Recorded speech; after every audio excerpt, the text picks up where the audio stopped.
गुरुर्विष्णुः गुरुर्देवो महेश्वरः गुरुः साक्षात् परब्रह्म तस्मै श्री गुरवे नमः। तस्मै श्री गुरवे नमः।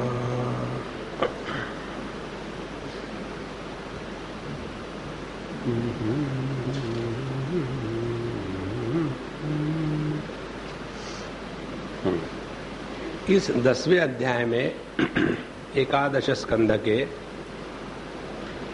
मुख्य विचार प्रतिपादन इस प्रकार से है कि हमारे मन में जगत के जो भोग है उसके प्रति जो आसक्ति और रस है वो जब तक बना रहेगा तब तक के हम अपने आप को गुलामी के रूप में ही रखेंगे और इसलिए भोगों का जो सार है वो व्यर्थ है, ये बताने के लिए इन्होंने प्रसंग प्रारंभ किया।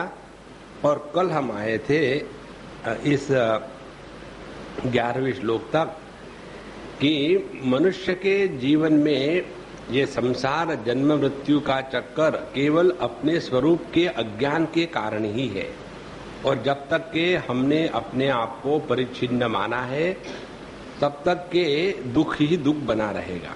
इसलिए अपने वास्तविक स्वरूप को, आत्मा को जानने की इच्छा करनी चाहिए और यह अपना जो स्वरूप है यह अद्वैत द्वैत की गंध से परे है और इसका ना तो कोई आधार है, यह स्वतंत्र स्वयंभू स्वयं प्रकाशित है। यहाँ तक हमको कल बताया था भगवान ने। अब आगे कहते हैं कि यह जो स्थूल जगत में, स्थूल देह में और सूक्ष्म देह में सत्यत्व बुद्धि है, इसको निकालने के लिए क्या करना पड़ेगा? केवल इच्छा करने से कुछ नहीं होता। इच्छा के बाद हमको उस इच्छा को पूरा करने के लिए प्रयत्न भी करने चाहिए। तो उसके लिए एक बहुत ही सुंदर प्रक्रिया बताते हैं। ये जो विचार है ये अनेक उपनिषदों में आता है। यह जैसे कैवल्य उपनिषद में आता है, आत्मानमरणिम कृत्वा प्रणवम चोत्तरारणिम ज्ञान निर्मथनाभ्यासात् पाशम दहति पंडितः, कि अग्नि प्रज्वलित करने की जो प्रक्रिया है यज्ञ के लिए, अभी जो अपने यज्ञ होते हैं ना, अपने आर्य समाजी स्टाइल के यज्ञ, उसमें तुरंत जेब में से लाइटर निकाल करके अग्नि प्रज्वलित हो जाती है। तो पहले जो बनाते थे अग्नि को, तो नीचे से लकड़ी का कप, ऊपर से लकड़ी का कप, बीच में लकड़ी का डंडा और 2 ब्रह्मचारी उसको नीचे ऊपर से पकड़ के रखते हैं और तीसरा जैसे दधि मंथन करते हैं वैसे रस्सी लगा करके उसको जोर जोर से घुमाएंगे। तो घर्षण के कारण वहां अग्नि प्रज्वलित हो जाती थी और वह अग्नि फिर अग्निकुंड में प्रयोग किया जाता था कि जिसमें आहुतियां दी जाए। तो उसको लेकर के यहाँ कहते हैं आचार्योरणि आद्यस्याद् अन्ते वास्युत्तरारणि तत्संधानम प्रवचनम विद्या संधि सुखावह। यही विचार अपने तैत्तिरीय उपनिषद में आता है। दैट आचार्य पूर्व रूपम अन्ते वास्युत्तर रूपम प्रवचनगम संधिम। तो आचार्य जो है विद्या देने वाले, वो और विद्यार्थी दोनों इकट्ठे आ जाए। इकट्ठे आने के बाद प्रवचन की प्रक्रिया प्रारंभ हो जाए और उस प्रवचन की प्रक्रिया में जो ज्ञानाग्नि प्रज्वलित होगी उसके द्वारा हमारी जो गलत धारणाएं हैं जगत के बारे में, अपने बारे में, अपने देह के बारे में, अपने जन्म के बारे में, मृत्यु के बारे में, सभी की सभी धारणाएं नष्ट हो जाएगी।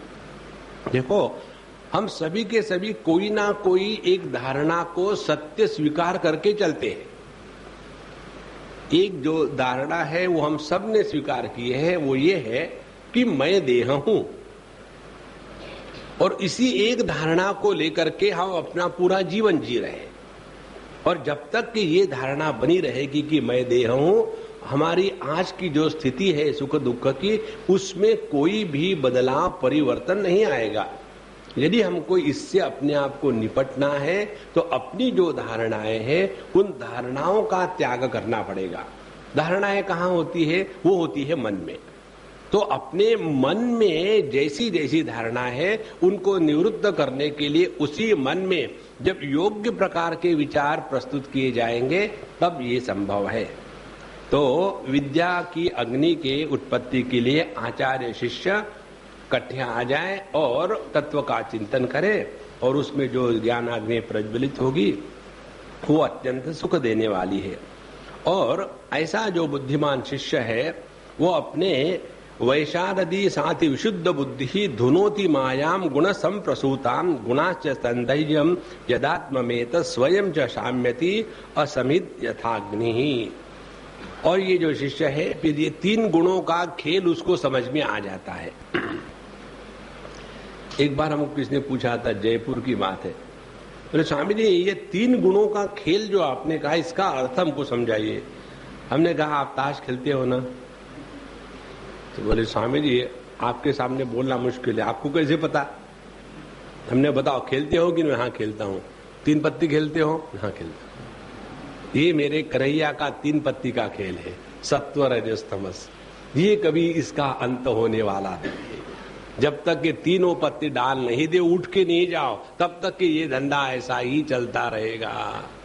देखो तो ये जो तीन गुणों का चक्कर है उससे और उससे माया से हटना तभी संभव है कि जब इसका हम पर कोई प्रभाव नहीं होता, और जब ये विषयों को माया को भस्म कर देता है ज्ञान, तो उससे बना जितना संसार है वो भी समाप्त हो जाता है। और उसके बाद जो अत्याज्य वस्तु बचती है वही अपना स्वरूप है। और फिर यह जो अहम ब्रह्मास्मि ज्ञान वृत्ति है वो भी शांत हो जाती है। उसके बाद जो वृत्ति रहित अनुभूति है वह अपना स्वरूप है। देखो हमारी दो प्रकार की अनुभूतियां होती है। एक अनुभूति में वृत्ति का प्राधान्य है, वृत्ति की आवश्यकता है, और दूसरी अनुभूति वो है जिसमें वृत्ति का होना न होना कोई फर्क नहीं पड़ता। जैसे अपने होने का भान यह किसी वृत्ति पर आधारित नहीं है। जैसे सुख कब होता है हमको? जब सुख की वृत्ति निर्माण होगी तो सुख हुआ। दुख कब होता है? कि जब दुख की वृत्ति निर्माण हुई तो दुख हुआ। इसी प्रकार से मैं हूं और मैं नहीं हूं ऐसा विरोध कभी हमारे ज्ञान में नहीं है। तो यह जो अखंड सत्ता का जो भान है यह किसी वृत्ति पर आधारित नहीं है। तो यह जो वृत्ति रहित अनुभूति है यही अपना स्वरूप है। और जहां सभी की सभी वृत्तियां शांत हो गई उस स्थिति में हम पहुंच गए। इसी को योग शास्त्र कहता है योगः चित्त वृत्ति निरोधः। लेकिन जो वो एक जगह फंस जाते हैं, चित्त वृत्ति की निरोध को ही सब मान के बैठते हैं। चित्त वृत्ति का निरोध ये एक भाग हो गया अपने साधना का, लेकिन चित्त वृत्ति का निरोध होने के बाद क्या 24 घंटे वैसे ही बैठे रहेंगे? तो यदि प्रत्येक साधक अपनी सिद्धावस्था में निर्विकल्प समाधि में जाकर ही खत्म हो जाता तो शास्त्रों का ये जो ज्ञान है ये कभी हम तक पहुंचता ही नहीं। तो जितने भी साधु संत और बड़े बड़े अवतार हो गए वो नित्य निर्विकल्प स्थिति में रहते हुए भी जीवन मुक्ति के आनंद में रह करके इन शास्त्रों का ज्ञान उन्होंने हमको दिया है। इसीलिए केवल चित्त वृत्ति का निरोध मात्र सब कुछ नहीं है। अच्छा महाराज, इसके बाद अगला बड़ा सुंदर विषय है। कहते हैं अथैष कर्म कर्तॄणाम भोक्तॄणाम सुख दुःखयोः। आपके पास पता नहीं कौन सी एडिशन है, मेरे पास जो एडिशन है उसमें कर्म कर्तॄणाम और भोक्तॄणाम उसमें रुकार कटा हुआ है। आपकी इसमें है तो अच्छी बात है, नहीं तो लगा लो। रुकार का मतलब है ऋषि का रू उल्टा लेफ्ट साइड सी, अथ येषां कर्मकर्तॄणां भोक्तॄणां सुखदुःखयोः नानात्वम् अथ नित्यत्वं लोककालागमात्मनां मन्यसे सर्वभावानां संस्थां ह्योत्पत्ति की यथा तत्तदाकृति भेदेन जायते भिद्यते च धी। यहाँ बताते हैं, और एक दो श्लोक पढ़ ले, एक ही विचार है पूरा। एवमप्यंग सर्वेषां देहिनां देहयोगतः काल अवयवतः सन्ति भावा जन्मादयो असकृन् अत्रापि कर्मणां कर्तुः अस्वातन्त्र्यं च लक्ष्यते भोक्तुश्च दुख सुखयोः कोन्वर्थो विवशं भजेत्। यहाँ बताते हैं कि हमारे मन में जब तक कि ऐसी गलत धारणा है तब तक के हमको कोई नहीं बचा सकता। कौन सी गलत धारणा है? पहली बात, यदि तुम कदाचित कर्मों के कर्ता सुख दुख के भोक्ता जीव अनेक है और जगत काल वेद और जीवात्माओं को नित्य मानते हो और साथ ही समस्त पदार्थों की स्थिति प्रवाह के रूप में नित्य और यथार्थ स्वीकार करते हो और घटपट आदि बाह्य आकृतियों के भेदों से उनके अनुसार ज्ञान भी भिन्न होता है, उत्पन्न होता है, बदलता है, ये जब समझते हो तो तुमने ये समझने में बहुत बड़ी गलती करी है। देखो, जो लोग भागवत का अध्ययन करते हैं वही इस बात का तिरस्कार करते हैं। यहां क्या कहा है? जीव एक है। देखो, स्पष्ट लिखा है, जीव अनेक नहीं है। अब जीव एक कैसा है इसको समझे। ये जो विचार है मांडुक्य उपनिषद के आधार पर भगवान बता रहे हैं। देखो, यदि हम जीव अनेक समझेंगे तो उसमें झगड़े के सिवा कुछ नहीं होगा। तो इसमें बताते हैं, क्योंकि इस प्रकार जगत के कर्ता आत्मा की माने जीवात्मा की नित्य सत्ता और जन्म मृत्यु का चक्कर ये यदि होगा तो इससे मुक्ति होना संभव ही नहीं है। तो जीव को एक कहा, इसका तात्पर्य क्या है?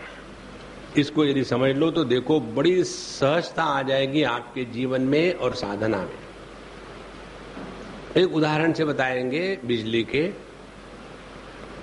बिजली की प्रकाश के रूप में जो अभिव्यक्ति है यह एक सिद्धांत है और ये सिद्धांत एक ही है। ऐसी नहीं कि इंडिया का सिद्धांत अलग है, अमेरिका का सिद्धांत अलग है, नहीं, सिद्धांत एक ही है। और जब एक बल्ब फ्यूज हो जाता है और वहां की बिजली होते हुए भी प्रकाश हमको नहीं मिलता तो उसके द्वारा ना तो बिजली की हानि हुई है, ना तो बिजली की प्रकाश के रूप में अन्य स्थानों में बंदी हुई है। माने जब एक बल्ब फ्यूज हो जाता है तो कुछ नहीं होता। तो यह जो एक सिद्धांत है ये अकाट्य है और इसमें बिजली की प्रकाश के रूप में जो अभिव्यक्ति है इसमें सत्य है बिजली, इलेक्ट्रिसिटी। ये बात समझ में आ गई हो तो परमात्मा की उपाधियों के माध्यम से जो देहात्म भाव की अभिव्यक्ति है यह अकाट्य सिद्धांत है। अब देखो, हम जिस प्रकार से अपने आप को देह मान के चलते हैं उसी प्रकार से एक कुत्ता भी अपने आप को देह मानकर ही चलता है। तो हमको स्वयं को देह मानना और कुत्ता अपने को देह मानता है, इसमें क्वालिटेटिव डिफरेंस है ही नहीं। देखो, जैसे कोई होते ना छोटे छोटे कुत्ते, उनको यदि ऐसा डंडा लो, ऐसा मारो मत, ऐसा उठाओ, वहीं से वो क्या क्या शुरू कर देते हैं, अब लगने वाला है। तो यह है जो देहात्म भाव की स्थिति है यह सर्वसामान्य है और इसीलिए ये एक ही है। तो जिस क्षण साधक अपने इस देहात्म भाव का त्याग कर देता है तो उसी क्षण से उसकी ये अनुभूति है कि इस जगत में अनेकता नाम की वस्तु है ही नहीं। बिजली के दृष्टि से बल्बों की अनेकता उसमें भिन्नता निर्माण नहीं करती, और यदि एक बल्ब को दूसरे बल्बों के संदर्भ में देखा जाए तो अनेकता के सिवा और कुछ होगा ही नहीं। देखो कितनी महत्व की बात है। और यदि कदाचित ऐसा स्वीकार भी कर लिया जाए तो देह संवत्सरादि काल के अवयवों के संबंध से होने वाली जीवों की जन्म मरण आदि अवस्थाएं भी नित्य होने के कारण दूर न हो सकेगी, क्योंकि तुम देहादि पदार्थ और काल की नित्यता स्वीकार करते हो। इसके सिवा यहां भी कर्मों का कर्ता, सुख दुख का भोक्ता जीव परतंत्र ही दिखाई देता है। यदि वह स्वतंत्र होता तो दुख का फल क्यों भोगना पड़ता। इस प्रकार सुख भोग की समस्या सुलझ जाने पर भी दुख भोग की समस्या उलझी रहेगी। अतः इस मत के अनुसार जीव को कभी मुक्ति या स्वतंत्रता प्राप्त ही नहीं हो सकती। जब जीव स्वरूपतः परतंत्र है, विवश है, तो स्वार्थ परमार्थ का मतलब क्या है। देखो, इसीलिए जब तक के यह जीव का स्वरूप क्या है इसका अनुसंधान नहीं होता। भगवान कहते हैं भज गोविंदम में भगवान शंकराचार्य, कुरुते गंगा सागर गमनम व्रत परिपालनम अथवा दानम ज्ञान विहीन सर्वमतेन भजति न मुक्तिम जन्मशतेन। जब तक के हम अपने स्वरूप को नहीं पहचानेंगे तब तक के इससे निकलने का सवाल ही नहीं, इसी में फंसे रहेंगे। यही मूल भेद है योग, सांख्य और वेदांत की प्रक्रिया में। सांख्य और योग ये ईश्वर, जीव, जगत या तो प्रकृति और पुरुष दोनों को नित्य मानते हैं। दो कभी नित्य हो ही नहीं सकते, केवल एक ही नित्य हो सकता है। और यदि दोनों नित्य है तो जीव भी नित्य हो जाएगा, तो जीव के मुक्ति का सवाल ही नहीं, तो काहे को हम टाइम बर्बाद कर रहे हैं। इसीलिए यह स्पष्ट रूप से समझना है कि ये जो प्रक्रिया है, प्रक्रिया को प्रक्रिया के रूप में ही रहने दे, उसको सत्य स्वीकार ना करें। जैसे हमने आपको एक बार उदाहरण दिया था, बच्चों को पढ़ाने के लिए, इंटरेस्ट देने के लिए उनको बताया जाता है कि एक चॉकलेट और एक चॉकलेट माने 2, लेकिन बच्चे को प्रक्रिया में इंटरेस्ट नहीं है, चॉकलेट में इंटरेस्ट है। इसी प्रकार से हमको उस एक तत्व के प्रति ले जाने के लिए शास्त्रों में बताते हैं कि पहले अपने आप को देह से अलग करके जीव के रूप में स्वीकार करो। जीव के रूप में स्वीकार करने से क्या होगा कि हमने जितनी भी जगत की समस्याएं निर्माण की है उसके जिम्मेदार हम स्वयं होंगे। जीव प्रक्रिया की स्वीकृति का अर्थ है हम अब अपने जीवन में किसी दूसरे को बदनाम नहीं करेंगे। ये है जीव का अर्थ। तो हमने जो पिछले जन्म में अच्छा बुरा किया है उसी के फलस्वरूप हमको मिल रहा है, और इस जन्म में जैसा जिएंगे उसी के अनुसार अगला जन्म होगा। केवल इतनी ही प्रक्रिया इस जीव की है। जहां व्यक्ति ने दूसरों को बदनाम करना, दूसरे की तरफ उंगली उठाना, ये बंद कर दिया, उसी क्षण से वो अंतर्मुखी हो गया। देखो कितनी महत्व की बात है। जब तक हम अंतर्मुखी नहीं होंगे तब तक के संसार बना रहेगा। देखो, अब अंतर्मुखी होना माने क्या करना? अंतर्मुखी होना माने यह जो मैं देह के उत्पत्ति के पूर्व था, अब हूं, बाद में रहूंगा, इस मेरा स्वरूप क्या है? तो जहां हमने इस जीव के स्वरूप का अनुसंधान शुरू किया तो पता चलेगा अरे ये तो सिद्धांत है, ये वास्तविकता नहीं है। जब परमात्मा की अंतःकरण के उपाधि से अभिव्यक्ति होती है तो वहां जड़ चेतन की मानो ग्रंथि हो गई और वहां इस जड़ देह में, जड़ मन बुद्धि में चैतन्य का निवास होने के कारण वहां चैतन्यता प्रतीत होती है, वास्तविक नहीं होती। और जितनी ये बात समझ में आ जाएगी, धीरे धीरे धीरे धीरे हम सभी स्थूल देह, सूक्ष्म देह, उनके विकार, इसका जो प्रकाशक है, एक साक्ष्य, एक विटनेसिंग कॉन्शियसनेस, साक्षी चैतन्य, उसको आत्म रूप से ग्रहण करेंगे। और एक बार वो हो गया, एक ही बार समझने की बात है।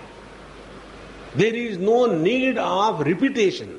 देखो, अपने योग शास्त्र में एक साधना बताते हैं कि वृत्तयः पंचतयः, 5 प्रकार की वृत्तियां होती है, उसके कारण आदमी परेशान होता है। उनको यदि नियंत्रण में लाना है तो अभ्यास वैराग्याभ्याम तन्निरोधः, अभ्यास वैराग्य के द्वारा उसका निरोध करना चाहिए।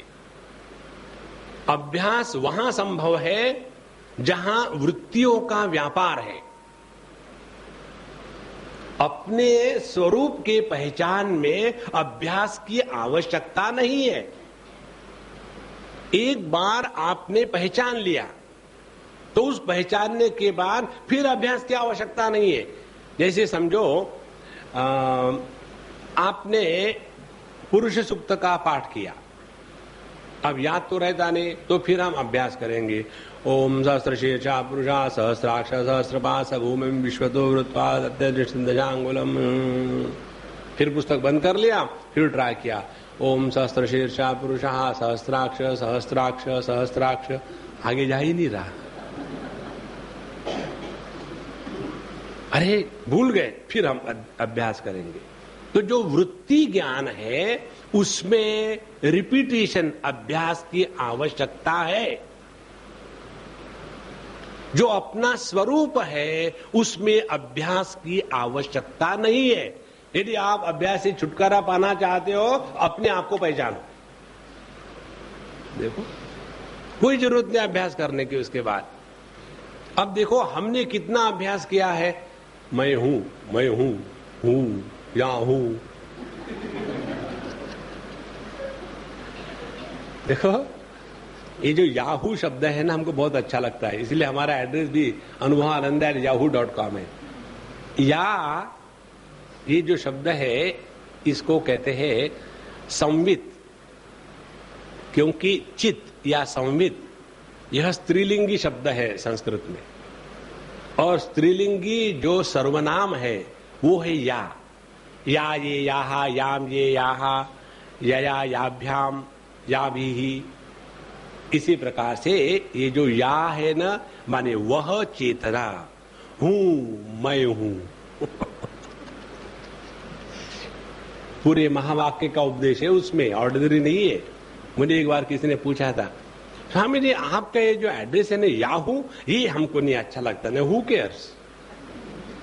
आप कल करो कहोगे कि स्वामी जी हमको आपकी दाढ़ी अच्छी नहीं लगती, तो आपके कहने के थोड़े नाचेंगे। हमको तो याहू में मजा आता है। बोले उसमें क्या है? हमने कहा विचार करो फिर पता चलेगा। तो यह जो शुद्ध चेतना मैं हूं, इसका किसी को अभ्यास नहीं करना पड़ता। एक ही बार अपने आप को पहचान लो, उसके बाद धूम धड़ाके से जीवन जियो। फिर ना तो वहां पाप का निर्माण होगा, ना तो वहां पुण्य का निर्माण होगा। इसीलिए यह अपने स्वरूप को पहचानना आवश्यक है।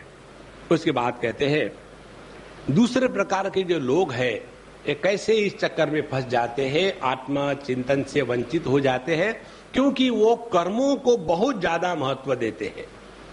कहते हैं, न देहिनाम सुखम किंचित विद्यते विदुषाम अपि तथा च दुखम मूढ़ानाम वृथा अहंकरणम परम। वृथा अहंकरणम, ये जो लगा हुआ है ना कि मैं करूंगा, मैं ये करता हूं, मैं वो करता हूं और कर्म के द्वारा ही सब कुछ मिलेगा, ये सब बकवास है। कैसे? उदाहरण देते हैं, न देही नाम सुखम किंचित विद्यते विदुषाम अपि। आप कितने भी ज्ञानी हो, कितने भी पढ़े लिखे हो, विद्वान हो, और कितने भी कर्म करने में कुशल हो, आपको कर्म से कभी भी सुख नहीं मिलेगा। कर्म करते समय परेशानी होगी, कर्म करने के बाद जो कर्म फल आएगा उसको लेकर के ज्यादा परेशानी होगी। और सबसे ज्यादा परेशानी होती है आप करते जाओ, आपको एप्रिसिएशन तो मिलेगा नहीं, लोग कहेंगे अच्छा बिना पैसे का गधा मिल गया, रगड़ लो इसको। और फिर बाद में जाकर के व्यक्ति कहता देखो इस ऑफिस में यदि मैं नहीं रहता तो पता नहीं इस ऑफिस का क्या होगा।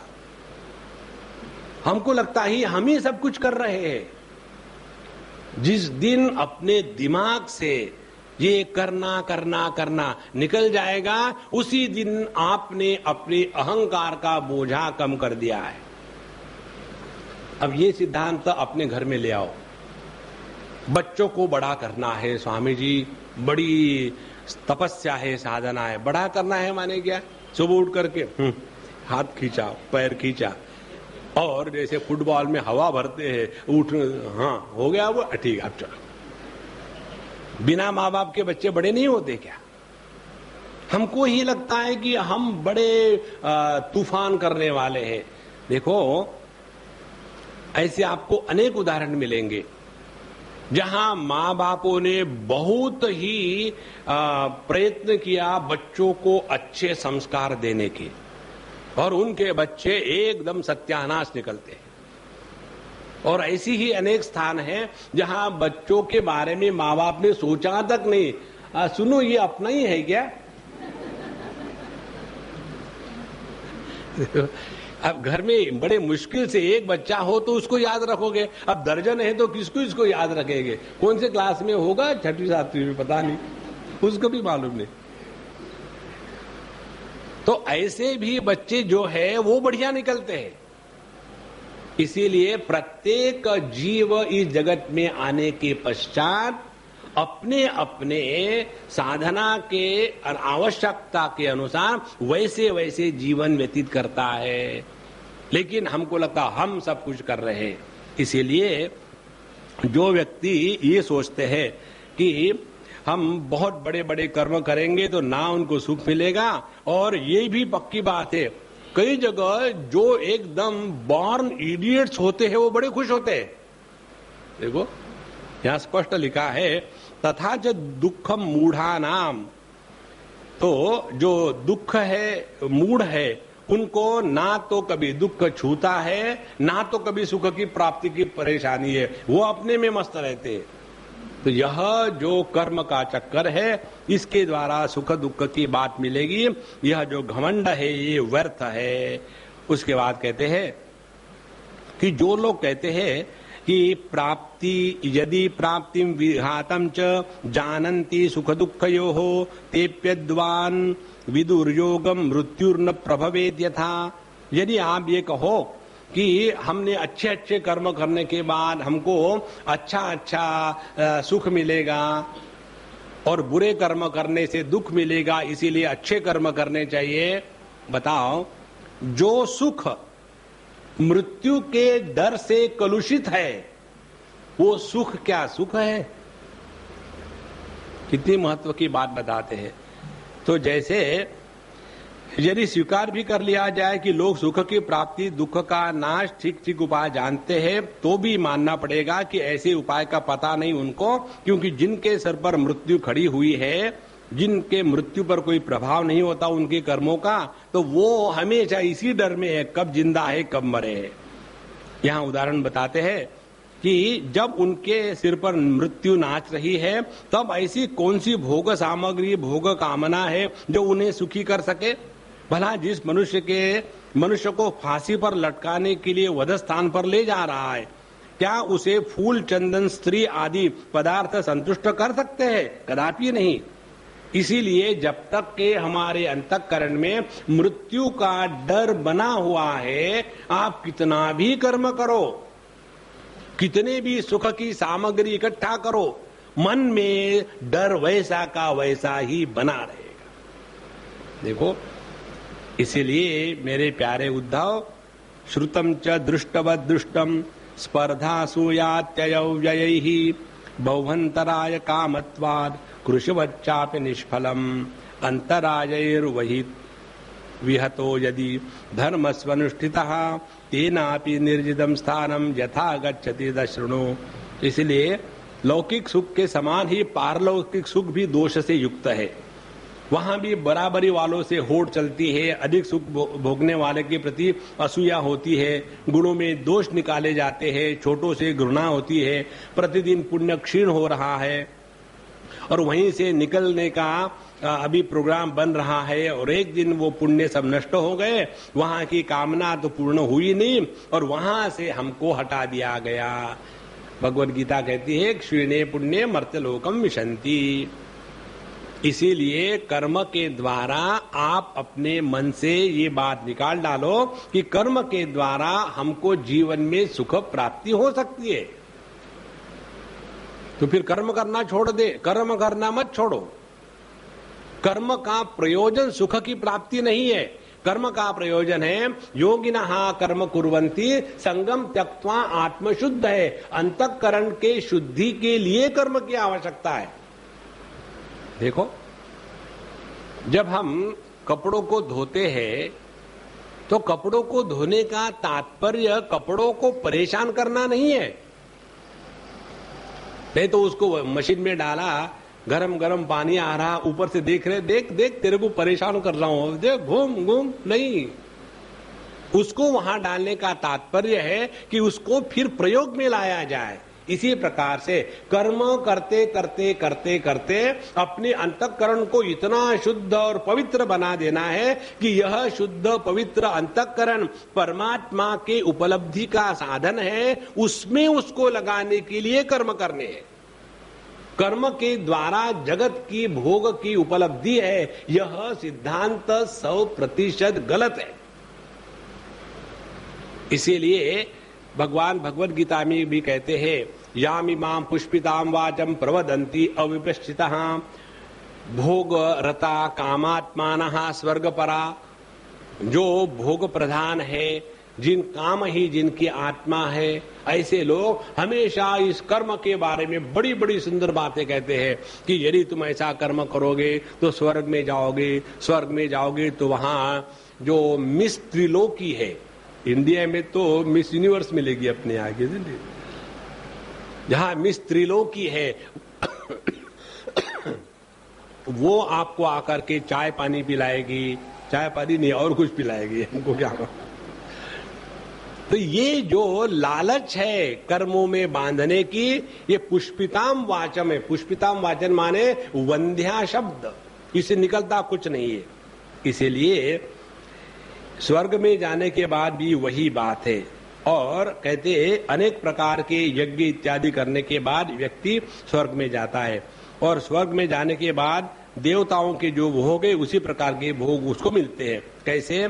तो कहते उनको एक स्पेशल विमान मिलता है जो बिना बिजली के, बिना पेट्रोल के, बिना किसी से अपने आप चलता है और उसमें वो सेल्फ कंट्रोल्ड होता है। उसमें जितने आदमी भरो एक की जगह फिर खाली रहती है और जहां चाहे जाओ और अनेक प्रकार की सामग्री है, घूमते रहो, वहां बढ़िया म्यूजिक चल रहा है, खूब भोग भोगते रहो। लेकिन ये सब होते होते होते होते उसके पुण्य समाप्त हो जाते हैं और जब उसके पुण्य जब तक शेष रहते हैं तब तक स्वर्ग की चयन वो कर रहा है और जैसे क्षीण हो गए, इच्छा नहीं होने पर भी उसको वहां से निकल जाना पड़ता है। जैसे कई अपने हिंदुस्तानी लोग बड़ी बड़ी नौकरी छोड़ करके चले गए थे अमेरिका में पैसे कमाने के लिए, और वहां जितने भिखारी है उतने अपने हिंदुस्तान में भी नहीं है। अब वहां से अब लौट के आ रहे हैं, अब क्या करें, वहां कुछ मिल ही नहीं रहा है। I was ready to do any job, लेकिन हिंदुस्तान में नहीं आएंगे। देखो, यह जो लालसा है ना इस जगत से सुख प्राप्ति की, इस लालसा के द्वारा आज तक किसी को सुख नहीं मिला। तो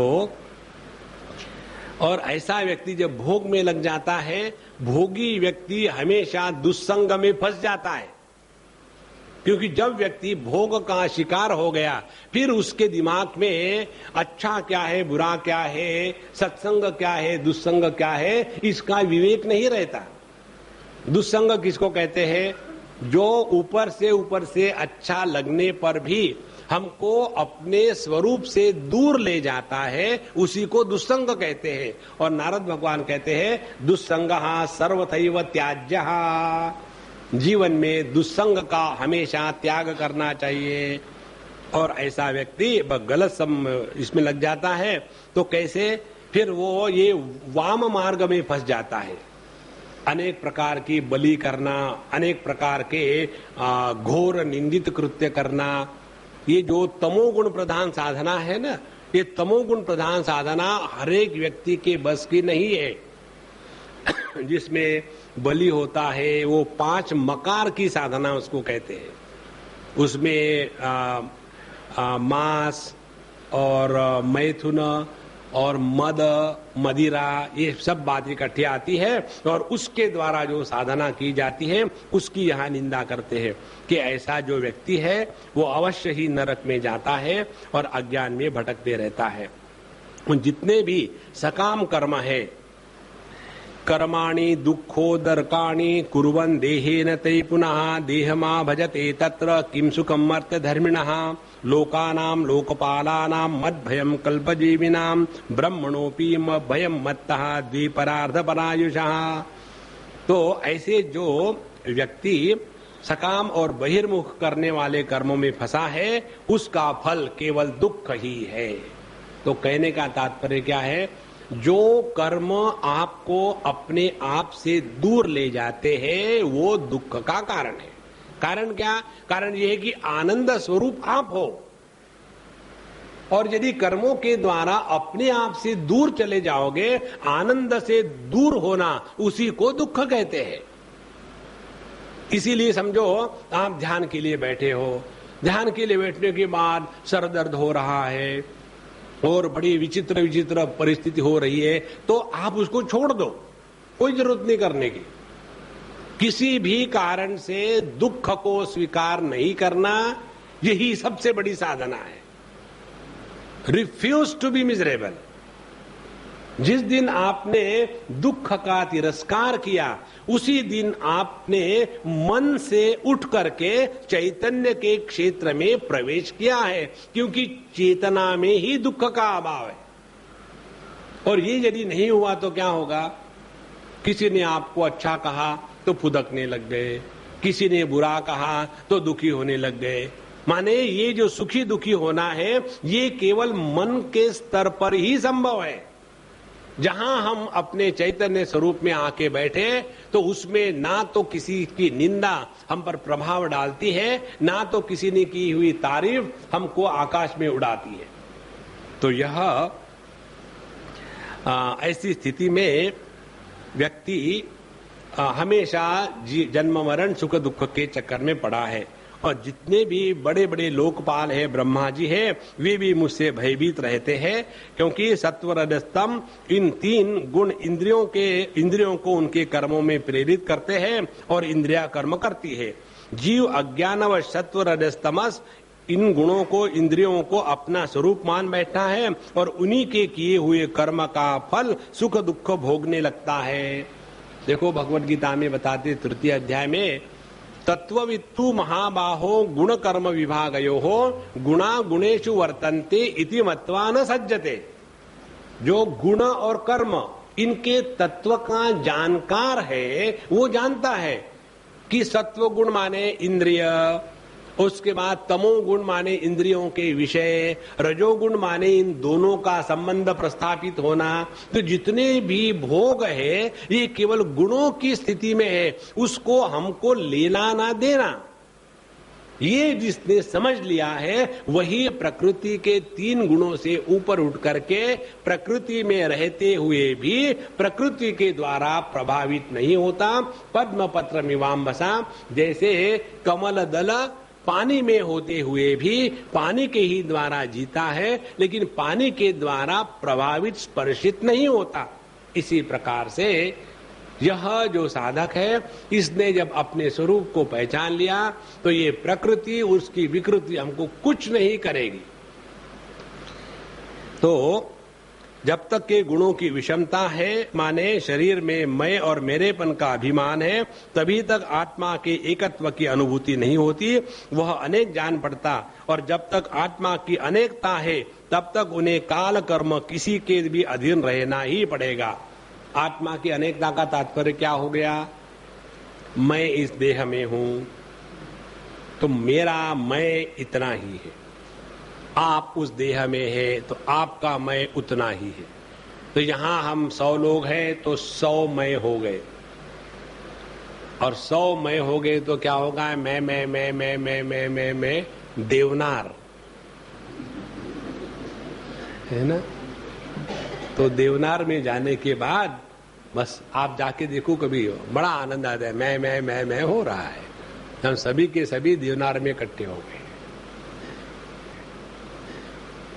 लेकिन असल में देखा जाए तो इन सब का जो एक अखंड आधार है, यही तो भगवद गीता के 13वें अध्याय के 2 श्लोक का मूल अर्थ है।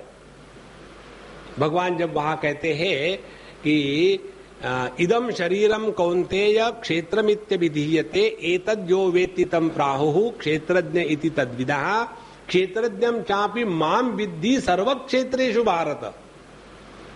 देह जो है क्षेत्र है, देह को जानने वाला क्षेत्रज्ञ है, लेकिन ये गलती मत करना कि पर हेड 1 क्षेत्रज्ञ है।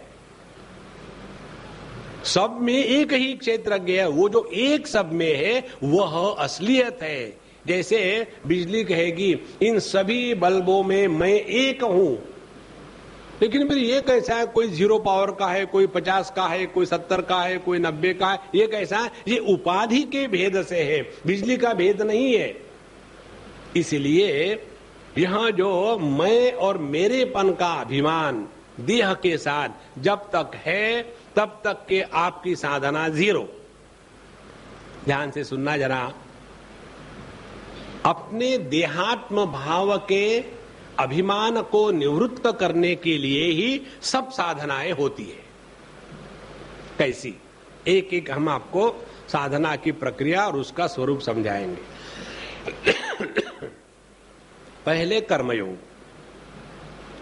कर्मयोग के द्वारा देहात्म भाव की निवृत्ति की प्रक्रिया। हमको इस जन्म में जो कुछ मिल रहा है उसके लिए जिम्मेदार हम हैं। कैसे?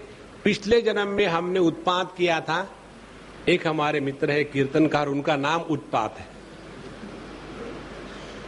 तो हमने कहा भाई आपका नाम बड़ा गलती से ठीक ही रख दिया लगता है।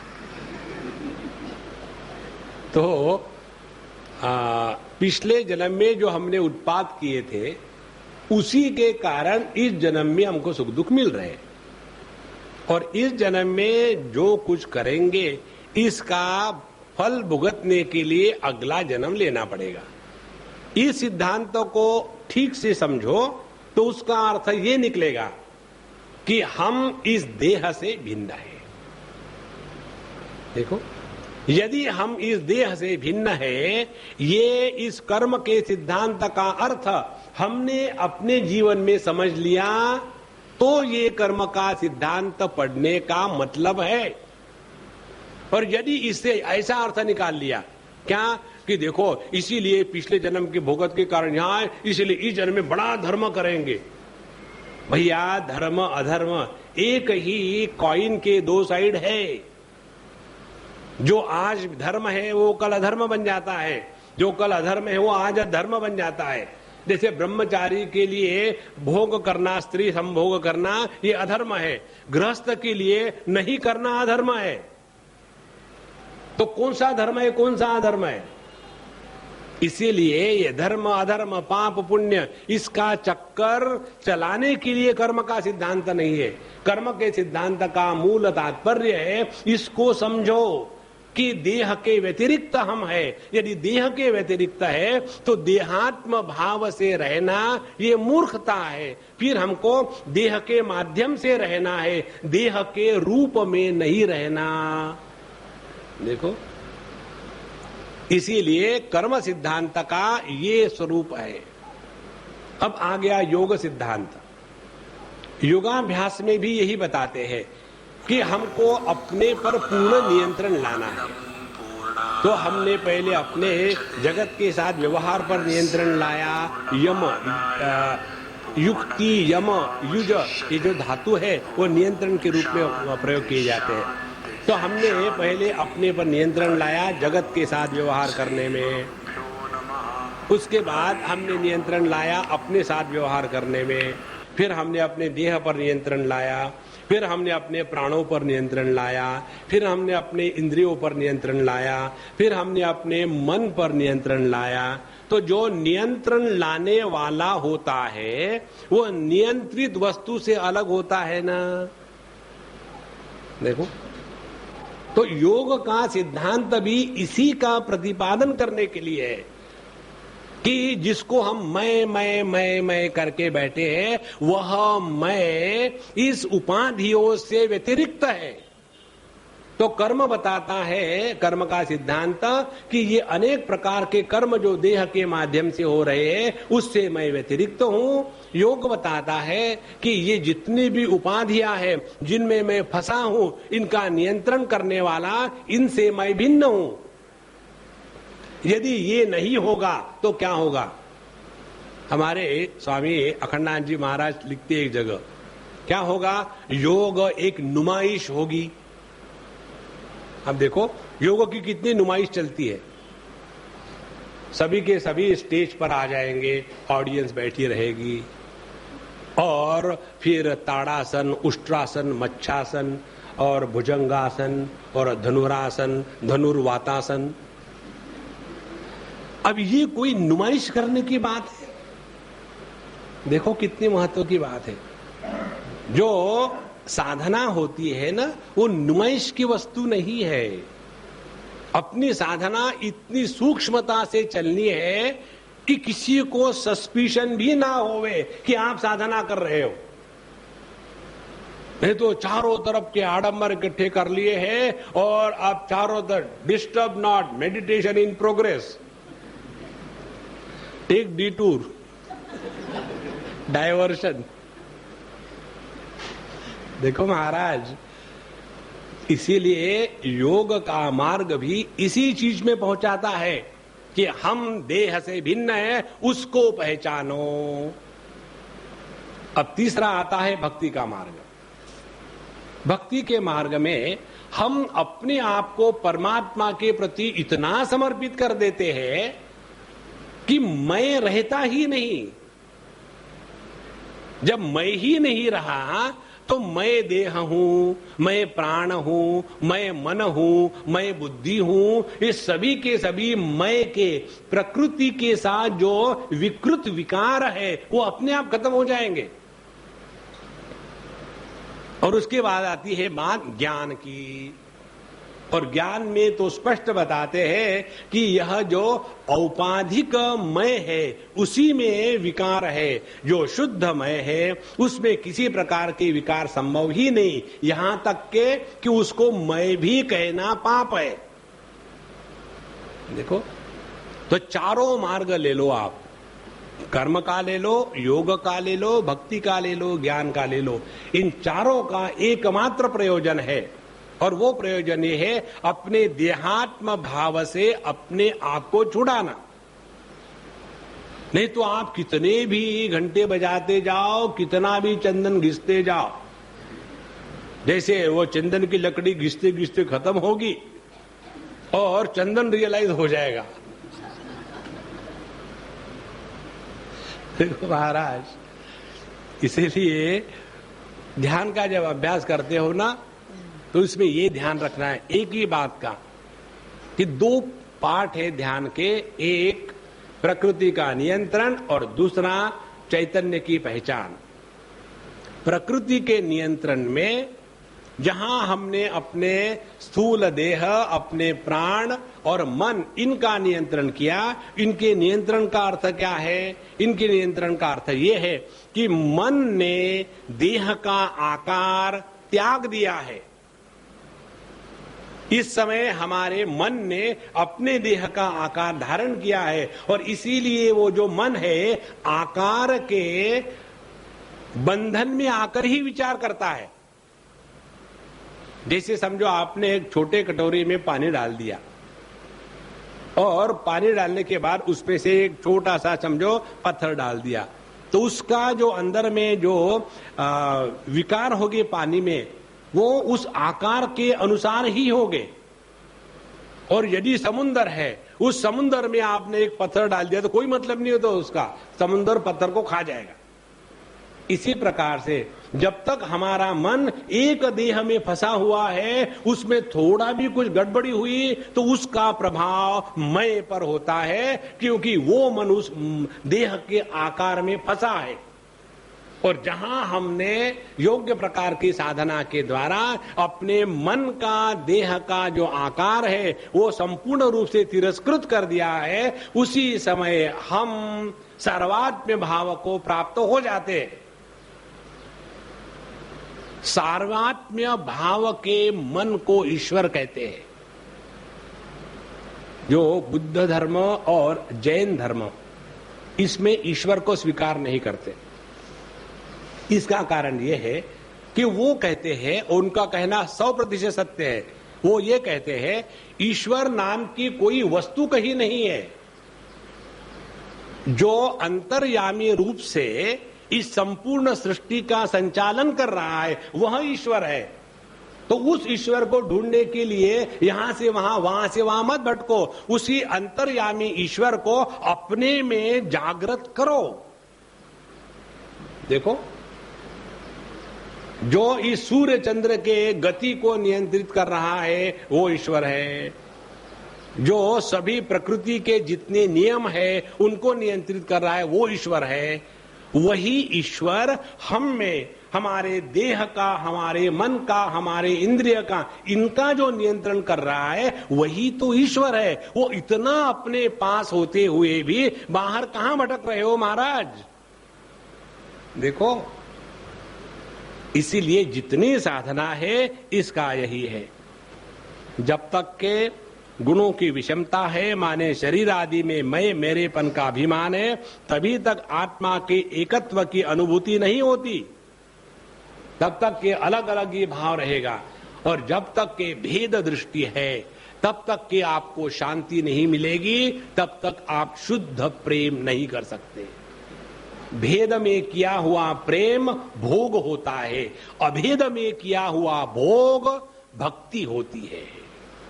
देखो, जब हम किसी दूसरे लड़की का हाथ पकड़ते हैं तो वो भोग है, और जब हम ही अपना हाथ पकड़ के बैठते उसको रगड़ रहे, क्यों? अब कुछ मिला ही नहीं।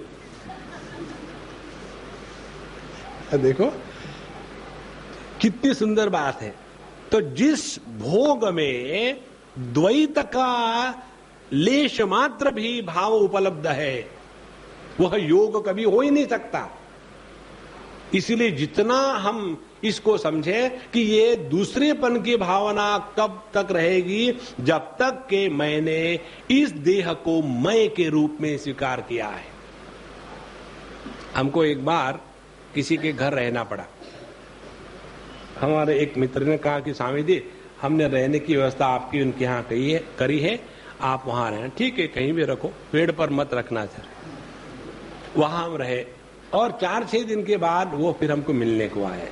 और जब मिलने को आए और हम चाय बना रहे थे, चाय पियोगे क्या? बताओ, आपको भी पिलाएंगे। और हम घूम घाम के उनको लिए चाय है, बैठे, बिस्किट निकाले, खोल खाल करके बैठे, और वो हमको देख ही रहे थे बिल्कुल ऐसे एक टक। तो हमने क्या देख रहे भाई? बोले स्वामी जी, मुझे ये समझाओ, इस फैमिली को मैं पिछले 30 साल से जानता हूं और आप यहां आकर के 3 दिन भी नहीं हुए, लेकिन ऐसे आप घुल मिल गए हो जैसे ये आपका ही घर है मुद्दतों से। मुझे अभी भी कभी भी मैं उनके ड्राइंग रूम से किचन तक नहीं गया हूं, ये कैसे संभव है? हमने कहा देखो, आपको अपना घर है, इसीलिए ये पराया घर है। अपन का एक भी घर नहीं है, इसीलिए हर घर अपना ही है। देखो, जहां आपने परिच्छिन्नता का त्याग कर दिया, वहां परिपूर्णता का अनुभव अपने आप आने लग जाता है। इसीलिए पूरी जो साधना भगवान बता रहे उद्धव जी को, यही है। जब तक के देह की परिच्छिन्नता में मैं की बुद्धि है और अलग बने का, अनेकता का भान है, तब तक के हमको कर्म के अधीन रह करके पारतंत्र का ही जीवन जीना पड़ेगा। इसीलिए जो भक्त है वो कर्म के सिद्धांत को एकदम तिरस्कृत कर देते हैं। भक्तों के लिए कर्म के सिद्धांत का कोई मतलब नहीं। कैसे? वो ये नहीं कहते कि पता नहीं हमारे क्या पुण्य थे पूर्व जन्म के, तो हम आपको मिले। तो इसमें महत्व किसका है? मैंने जो पूर्व जन्म में अच्छे कर्म किए थे, उसके फलस्वरूप मुझे ये उपलब्धि हुई, तो इसमें अहंकार तो बना का बना है ना, इंटैक्ट। इसीलिए कर्म सिद्धांत को ज्यादा महत्व मत देना। फिर इससे हटने के लिए भक्ति सिद्धांत सामने आता है। जो कुछ हो रहा है प्रभु की दया से, हमको जो मनुष्य देह मिला है, ये कर्म के सिद्धांत के अनुसार नहीं, ये भगवान की अहेतु की कृपा है। इसीलिए हमको मनुष्य जन्म मिला है। देखो, एकदम पूरी विचारधारा ही बदल जाती है। तो जहां हमने अपने जीवन में भगवान के अनुग्रह को महात्म्य देना प्रारंभ कर दिया, वहां हमने अपने अहंकार को बलि चढ़ाने के लिए अब तैयार हो रहे हैं। और जितना हमारा अहंकार का बलि होगा, उतने हम अंतर्मुखी होने लग जाएंगे। और अंतर्मुखी होने का लक्षण क्या है? अंतर्मुखी होने का लक्षण है अपने स्वरूप के बारे में जिज्ञासा और पहचानने की भूख कि मैं कौन हूं, को हम, मैं कौन हूं। जब तक के ये भूख नहीं लगती, तब तक के हमारी तत्व चिंतन में गति नहीं होती। तो जब तक के कर्म की परतंत्रता है, आगे कहते हैं यावत अस्वातंत्र्यम तावत ईश्वरतो भयम य एतत् समुपासीरन ते मुह्यन्ति शुचार्पिताः। तो जब तक के परतंत्रता है, माने हम अच्छा कर्म करेंगे तो स्वर्ग में जाएंगे, बुरा कर्म करेंगे तो नरक में जाएंगे, जब तक के परतंत्रता है, तब तक के आपके हृदय से भय या डर निकलेगा नहीं। जिसके हृदय में डर है, वो जीवन में सुख का अनुभव नहीं कर सकता। देखो,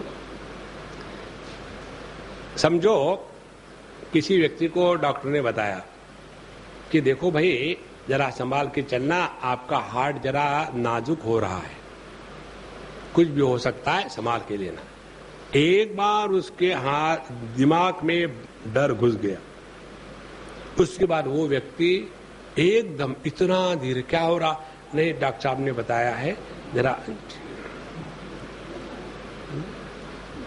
पहले तो धूम धड़ाका कैट वॉक करते थे, और अभी एकदम चूहे के जैसा डर डर के ना। कभी देखा है? बम्बई के चूहे छोड़ दो, नॉर्मल चूहे डरते डरते चलते हैं ना। बम्बई के चूहों को देख करके बिल्ली भाग जाती है, तगड़े हैं। तो जिसके हृदय में डर बैठा हुआ है, उसका कोई जीना है। तो जहां कर्म की पारतंत्रता है, ईश्वर से भय बना ही रहेगा। और जो मैं और मेरेपन की भावना से ग्रस्त होकर के अनेकता, परतंत्रता इत्यादि मानते हैं और वैराग्य न ग्रहण करके बहिर्मुखी कर्मों का सेवन करते हैं, उन्हें शोक और मोह की प्राप्ति होगी। तो मनुष्य कर्म क्यों करता है? डर के कारण।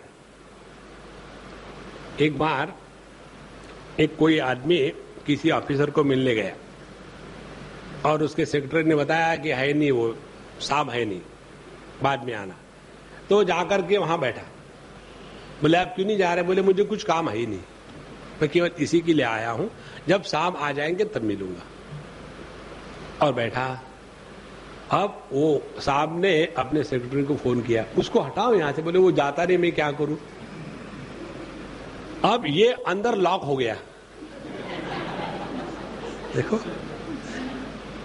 और 1 घंटा 2 घंटा हो गए। उसके बाद उस सेक्रेटरी ने पूछा कि आपको जब कहा कि साहब नहीं है, आप चले जाओ, फिर आना, यहां क्यों बैठ रहे हो? बोले देखो बेटा, मेरे बाल धूप में सफेद नहीं हुए, तुम जो मुझे कह रही हो ना साहब नहीं है, ये झूठ है, मैंने समझ लिया। बोले कैसे झूठ है? मैं झूठ बोल रही हूँ? हाँ तुम झूठ बोलो। कैसे? बोले यदि साहब नहीं होते तो एक भी कुर्सी पर कोई दिखता नहीं। अब ये सभी के सभी अपने कुर्सी पर बैठे हैं और अपने अपना काम कर रहे हैं। इससे सरल सरल बात है कि साहब कम ऑफिस में है। देखो, तो जहां बॉस का है वहां डर डर के वहां रहेंगे।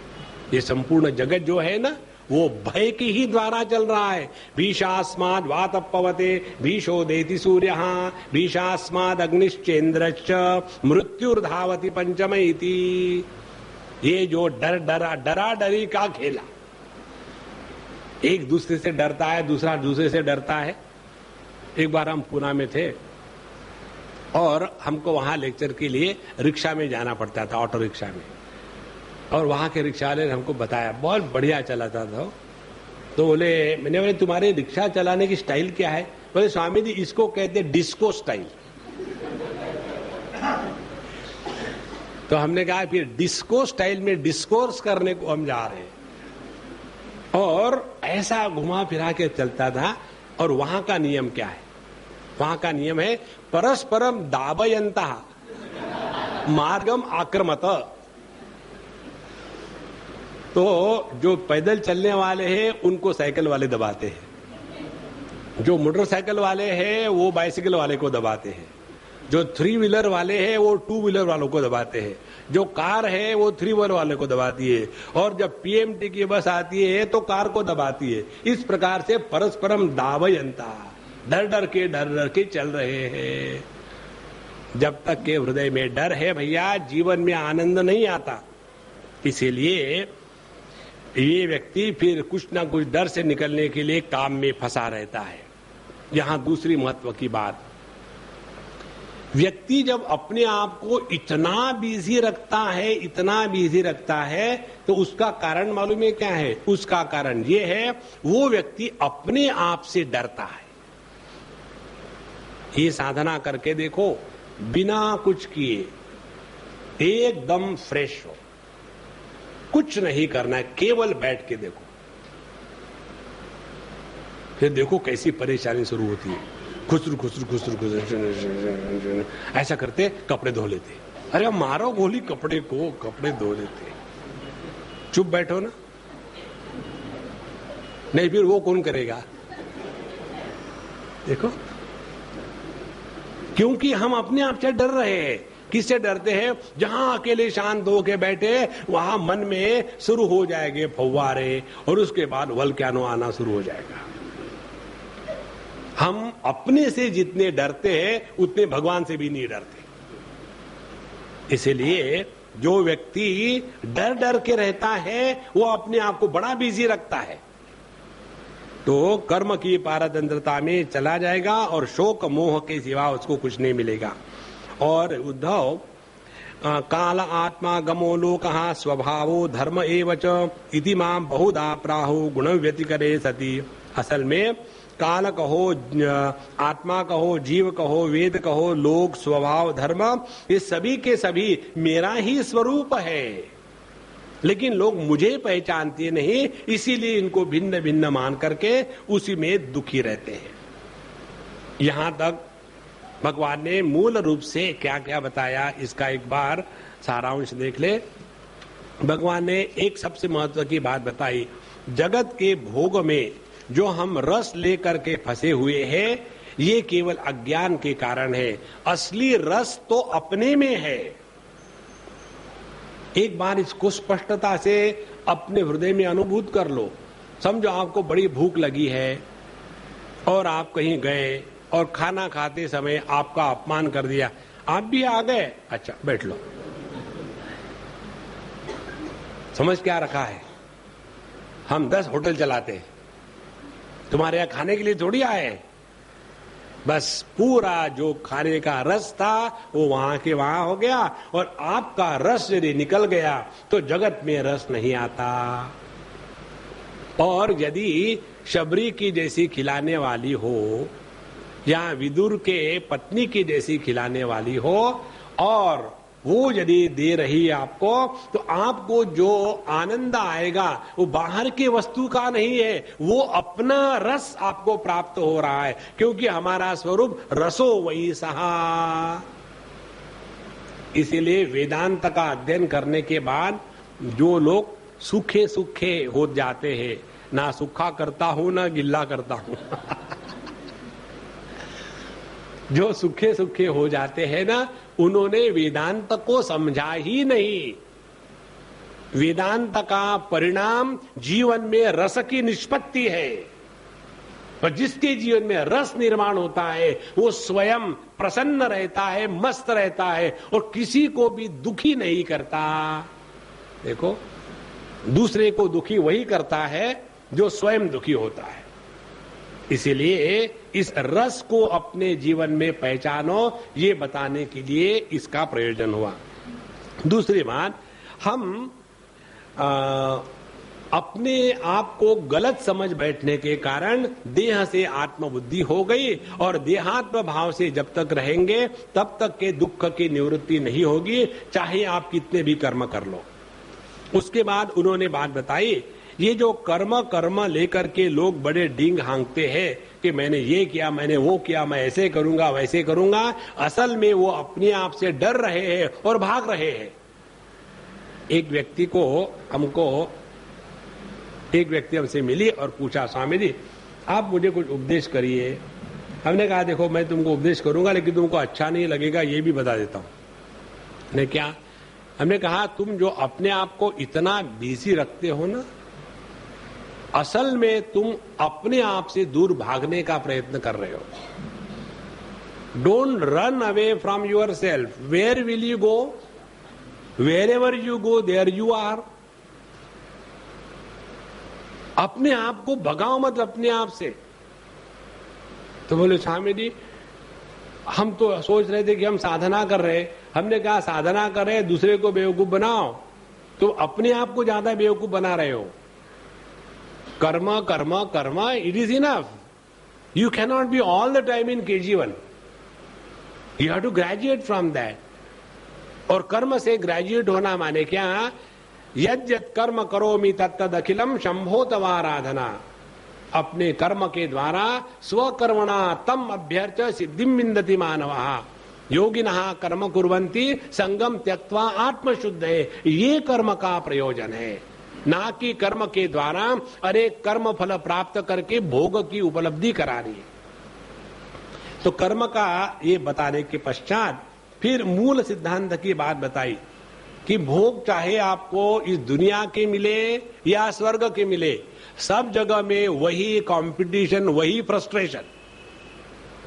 एक बार हम एक लेपर कॉलोनी में गए, वहां कुछ डिस्ट्रीब्यूट करना था किसी को, तो हमारे हाथ से करवाया। हम गए वहां, तो वहां घूम घाम के आने के बाद वहां की जो एक नर्स थी उससे हमने बात करी। हमने कहा कि अम्मा ये सभी लोग एक ही रोग से पीड़ित है, तो एक दूसरे के प्रति उनकी सहानुभूति होगी, प्रेम होगा, एक दूसरे को समझते होंगे, ठीक है ना? बोले स्वामी जी आप तो स्वामी जी है ना, इसलिए आपको समझ में नहीं आता, या आप यहां रह करके देखो, यहां भी वही है काम, क्रोध, लोभ, जेलसी, ईर्ष्या, फ्रस्ट्रेशन। उसके बाद आप झोपड़पट्टी में चले जाओ। झोपड़पट्टी के रहने वाले जो है, ऐसा लगता है कि वो सब एक दूसरे के प्रति सहानुभूति बिल्कुल नहीं होती। समझो स्त्री के राज्य में चले जाओ, हम सोचेंगे कि देखो सभी स्त्रियां एक ही प्रकार के पुरुषों से पीड़ित है, तो जब सब स्त्रियां इकट्ठी आ जाएगी तो कम से कम एक दूसरों के प्रति सहानुभूति होगी। बिल्कुल नहीं, एक स्त्री दूसरे स्त्री का जितना ज्यादा दुश्मन होती है उतना पुरुष नहीं होता। देखो सत्य है ये। तो चाहे आपको इस दुनिया के भोग मिले, चाहे आप स्वर्ग में जाओ, वहां भी वही चक्कर है। द्वेष, ईर्ष्या, घृणा, मात्सर्य, इससे मुक्ति नहीं मिलेगी। इसीलिए कर्म के द्वारा जीवन में सफलता आती है। इस बुद्धि को अपने मन से हटा दे, इस समझ को अपने मन से हटा दे। ये होने के बाद चौथी महत्व की बात भगवान ने बताई। हमारे जीवन में सबसे महत्व की बात यदि कोई है तो निर्भय हो करके रहना। जिसके अंतःकरण में किसी भी प्रकार का भय होता है वहां आनंद की निष्पत्ति नहीं होती, और जहां आनंद की निष्पत्ति नहीं होती है वहां आदमी हमेशा टेंस रहता है। देखो हमको एक बार एक हमारे मित्र है, अभी भी उनका देहांत हो गया। हमने अपने तुलसी कुटीर जो है प्रेमपुरी आश्रम का आश्रम खंडाला में, वहां एक बार कैंप किया था दक्षिणामूर्ति स्तोत्र में आनंद मंगल का कैंप। तो वो आए थे, बूढ़े थे उस समय भी, तो आए थे। उनको ठीक से बैठना नहीं होता, घुटने दुखते, चल नहीं सकते थे। तो हमने कहा कि दादा आप क्यों आए यहाँ, खामोखाम इतने कष्ट में क्यों परेशान होते हो? आपको तो सब मालूम है, आपने कितने सालों से सत्संग किया है। तो उन्होंने जो मुझे बात बताई, मुझे इतना आश्चर्य लगा। उन्होंने कहा कि स्वामी जी मैं मालूम है क्यों आया हूं आपके कैंप के लिए। बोले आपके कैंप पे या आपके साथ रहो ना तो कोई टेंशन डेवलप नहीं होता। कई जगह चले जाओ तो सब कुछ ठीक है, लेकिन समझ आ रहे, इधर बैठो उधर बैठो, ये मत करो वो मत करो, कैसा होगा क्या होगा, ये टेंशन डेवलप होता है। बोले वो टेंशन से मैं परेशान था। देखो जिसके कारण यस्मान्नोद्विजते लोकः लोकान्नोद्विजते च यः हर्षामर्ष भयोद्वेगैः मुक्तः यस्य च मे प्रियः। भगवान कहते हैं जिसके जीवन में भय का निर्माण नहीं होता और जिसके कारण दूसरों को भय नहीं होता वही मेरा भक्त है। देखो जब तक के हृदय में भय डर बना रहेगा हम भगवान से बहुत दूर है। यहां तक कि भगवान का भी भय नहीं, भगवान से प्रेम होना चाहिए। भय तब लगता है जब आदमी कोई काम गलत करता है, तब भय लगता है। यदि आप कोई गलती नहीं करोगे तो आपके हृदय से भय हमेशा के लिए निकल जाएगा। तो इस भय से निकलने का एकमात्र उपाय यह है कि हम अपने स्वरूप को पहचाने, और इस भय के ही कारण हम अपने को देह मान के बैठते हैं और उससे छुटकारे के लिए अनेक प्रकार के कर्मों में लगे जाते हैं। यहां तक सब बताने के बाद उद्धव जी महाराज प्रश्न पूछते हैं। इस 10वें अध्याय के अंत में उद्धव जी कहते हैं गुणेषु वर्तमानोपि देह जेष्वन पावृतः गुणैर्न बध्यते देहि बध्यते वा कथम विभो कथम वर्तेत विहरेत कैर्वा ज्ञायेत लक्षणैः किम भुञ्जीतोत विसृज्येत शयिता शीत जाति वा एतदच्युत मे ब्रूहि प्रश्नं प्रश्नविदाम्बर नित्यमुक्तो नित्यबद्ध एक एवेति मे भ्रमः।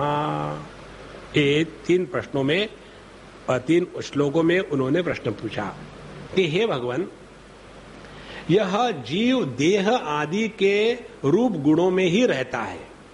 जीव किसको कहते हैं? परमात्मा की गुणों के माध्यम से जो अभिव्यक्ति है उसको जीव कहते हैं।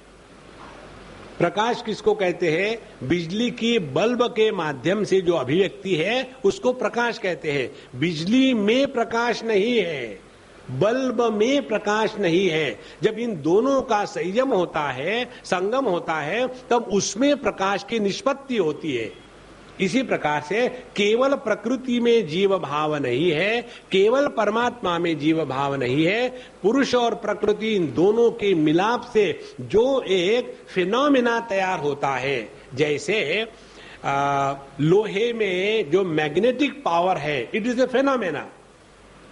जहां यदि हमने उस मैग्नेट को जोर से पटका या गर्म किया तो उसके जो अणु परमाणु है वो फिर बिखर जाएंगे और उसमें की जो चुंबकत्व की शक्ति है वो गायब हो जाएगी। इसी प्रकार से यह जो जीव भाव है ये विशेष प्रकार से निर्माण होता है।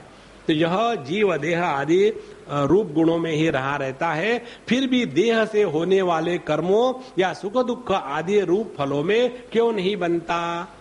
देखो, यह जो जीव है उसने गलती से समझा कि अमुक अमुक भोग करने के बाद मुझे सुख मिलेगा, और वो भोग किया, सुख मिला, लेकिन वो टेम्पररी रहा। फिर वो उससे निकलता है, फिर दूसरे भोग में चला जाता है। वहां उसने कल्पना करी कि मुझे ये भोग मिलने से अच्छा लगेगा, वो भोग किया, फिर वहां से हटा, तीसरे जगह चला गया। तो ये जो जीव है सभी प्रकार के गुणों में रहता है, सुख दुख को प्राप्त करता है, फिर भी उसी में कैसा रहता है और उसमें से फिर भी अलग भी हो जाता है। ये कैसे है? क्यों ये गुणों में रहते हुए गुणों से निकलता क्यों नहीं? ये प्रश्न। दूसरा, आत्मा या परमात्मा ये सभी गुणों का आधार है। तो सभी गुणों का आधार होते हुए भी इस परमात्मा को इस गुणों के द्वारा किस प्रकार से बंधन आ गया? परमात्मा जब प्रकृति के माध्यम से अभिव्यक्त होता है तो जीवात्म भाव के कारण बंधन आता है। तो यहां प्रश्न दो है, एक जीव को लेकर के और एक परमात्मा को लेकर के। तो एक ही परमात्मा जीव और ईश्वर के रूप में रहते हुए एक बंधन में है, दूसरा बंधन में नहीं है। ये कैसी बात है, ये हमको समझाओ। दूसरी बात, बद्ध और मुक्त पुरुष कैसा बर्ताव करता है? कथम वर्तेत विरहेत विहरेत, किस प्रकार से बद्ध और मुक्त पुरुष व्यवहार करता है, कैसे खाता पीता चलता है, किन गुणों से उसको हम पहचान ले, और कैसे भोजन करता है।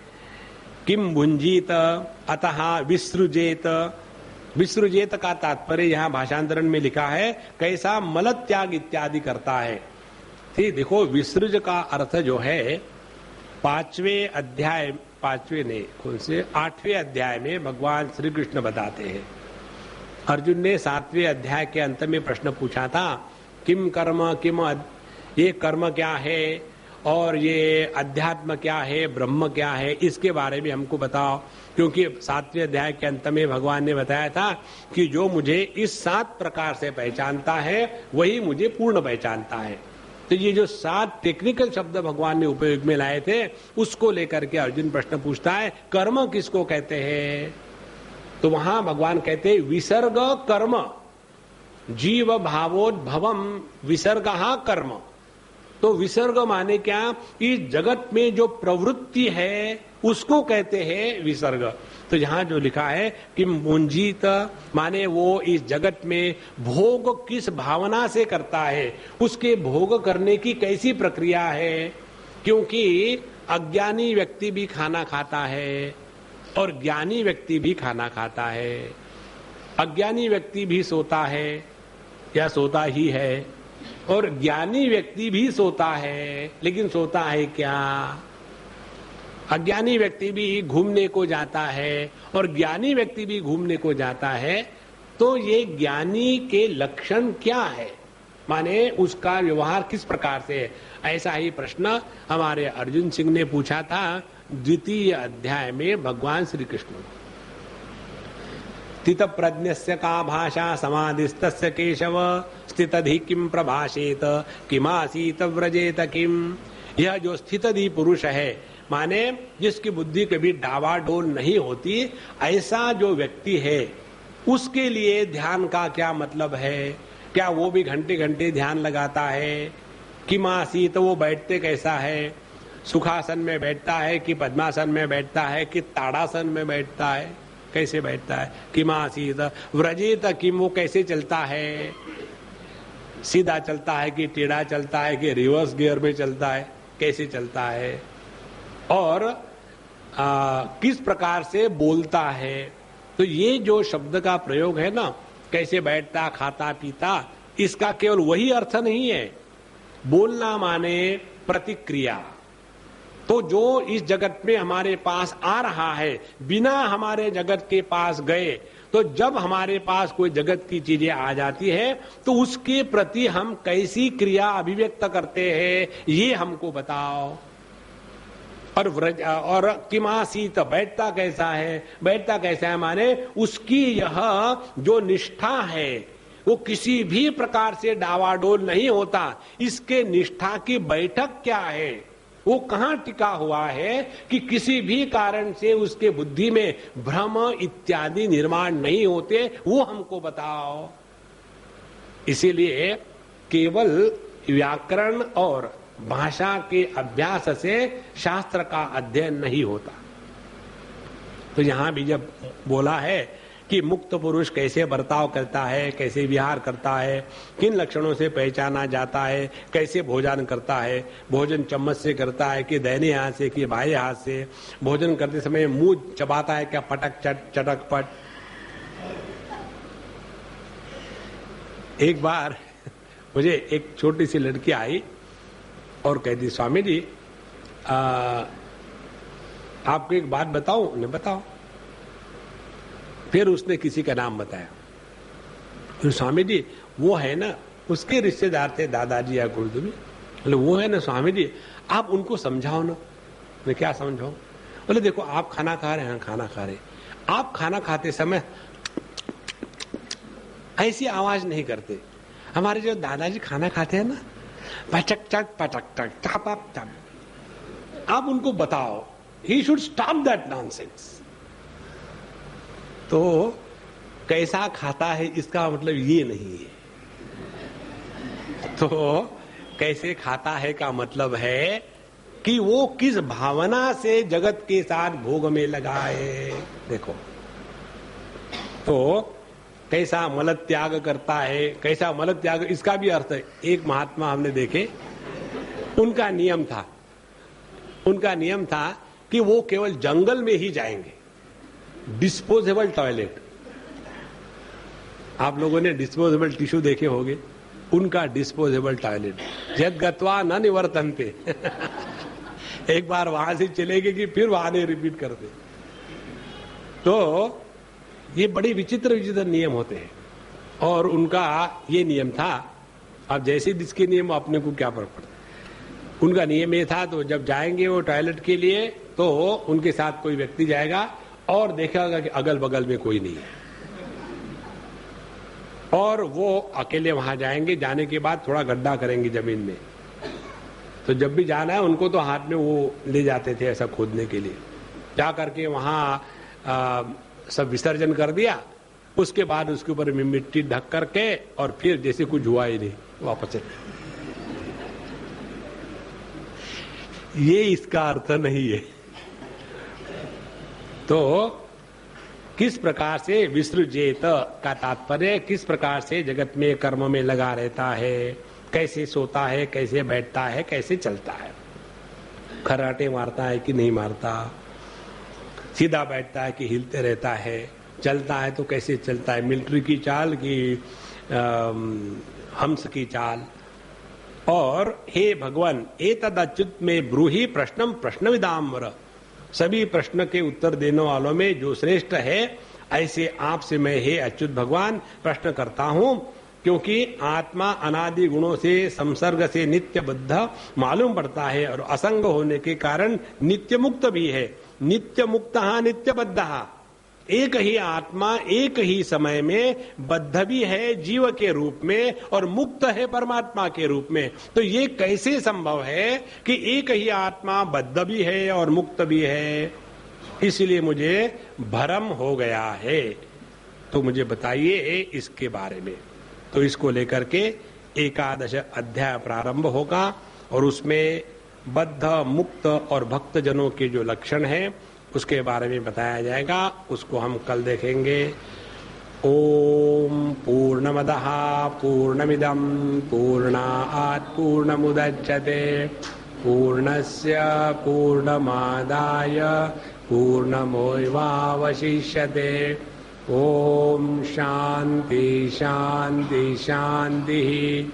हरि ओम। श्री गुरुभ्यो नमः। हरि ओम।